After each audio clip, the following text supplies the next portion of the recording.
asalaamu calaykum asxaabta qaaliga. maxaad kala socotaa dhacdooyinkii ka dhici jiray magaalada muqdisho sannadihii 2006 ilaa 2010?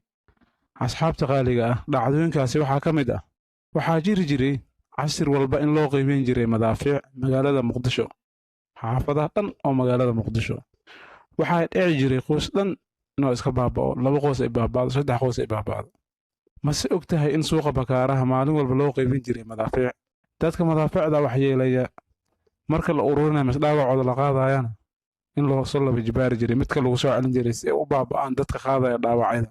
mase og tahay magaalada muqdisho badankeeda in laga guuray, sida xaafadaha qaar xataa hal qof ma degnayn, sida xaafadda shirkole, calakamiin, towfiiq. xaafado badan laga guuray ee dadba degnayn. dadku waxay u badnaan bes degmooyinka madiine iyo hodan iyo, balse xaafadahan shirkole iyo waa laga qaxay, suuq xoolaha iyo kulli waa laga kala guuray. mase og tahay in magaalada muqdisho ay meydadka iska daadsanaan jireen maalin cadday, meydkana meeshiisa uu ku uraya inaan la qaadaynin? maxaad ka og tahay in ciidamada ajaaniibta ah sida Itoobiyaanka waagaas joogay ay samayn jireen dad iska socda in iska layn jireen?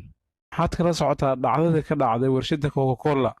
dhalinyaro 30 gaaraysa oo meesha iskaga baashaalay ayaa maalin waxaa u imid ciidamo Itoobiyaan ah. waa habeennimo ahayd. dhalinyaradii waa la ururiyey, waxaa la geeyey meel. dhalinyaradii sidii u dhan yihiin waa la baabi'iyey, wax ay galabsadeen iyo wax kalena lama oga. mase og tahay shicibweynaha reer muqdisho in lagu gumaadi jiray xerada maslaxa, istaadii muqdisho, kuliyadda jaalisiyaad, asluubta?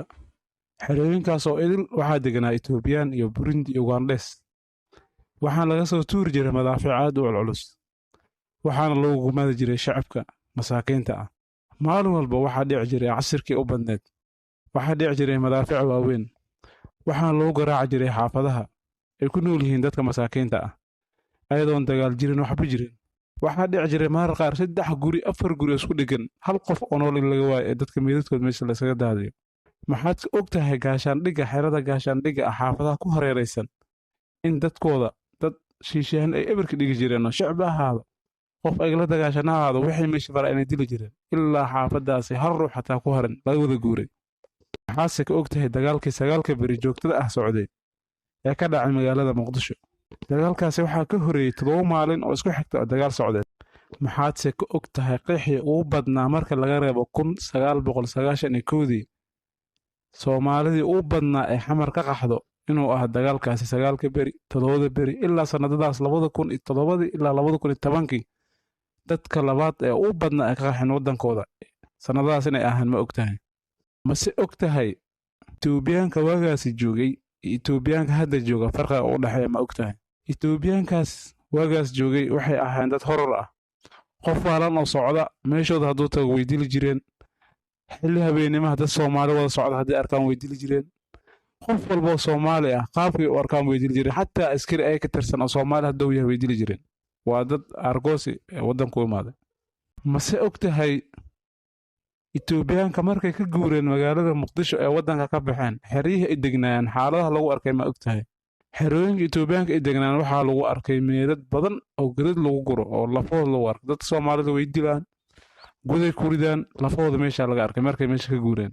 haddaba maxaa kalifay ayaad is leedahay in dharaar cad dadkeena lagu laayo magaalada muqdisho, weliba ay laayaan dad ajaaniib ah oo u dhalan waddanka Soomaaliya?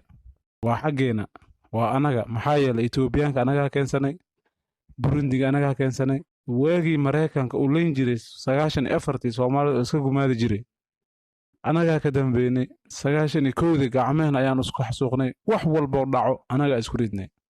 waana imtixaan musiibo aan gacmehena ku samaysanay. haddaba dhegayste, waagaas qofkii joogay iyo waagaan hadda jooga maxaa farqiga u dhexeeya? dhacdooyinka ugu yaabka badan ee waagaas ka dhici jiray magaalada muqdisho waxaa ka mid ah dad qaraabo ah mise qoys ah oo u soo martiyey qoys kale walaalahooda ah. labadii qoys, midka martida ahaa iyo midkii guriga deganaaba, madfac inuu ku habsaday uusan hal xaba ka harin. gurigii siduu u dhan yahay carruur, waayeel, dhallinyaro, kulli hal xaba kama harin. madaafiicda laga soo tuuri jiray gaashaandhigga, kuliyadda, asluubta, istaadii muqdisho, maslaxa madaafiicdaas dhan waxaa loogu maadiray shacabka maalin walbana waxaa dhici jiray guri mise 2 guri 3 guri in lagu baabao ayadoon jirin qof la xisaabtama mise la hadla waxaa jiray Itoobiyaanba haddii la arko waa la yimid waa in la iska cararo magaaladoo dagaalka jireen shib sida uu tahay madaafiic lasaga bilaabo dadka Soomaalida wixii soo maray waddanka 1991 1994 2006 ilaa 2010 waxa soo maray dalka haddaba dhegeyste midkee uu tiiraayo murugada badnaa iyo midkee uu dhib badnaa dadka Soomaalida assalaamu calaykum waraxmatullaahi wabarakaatuh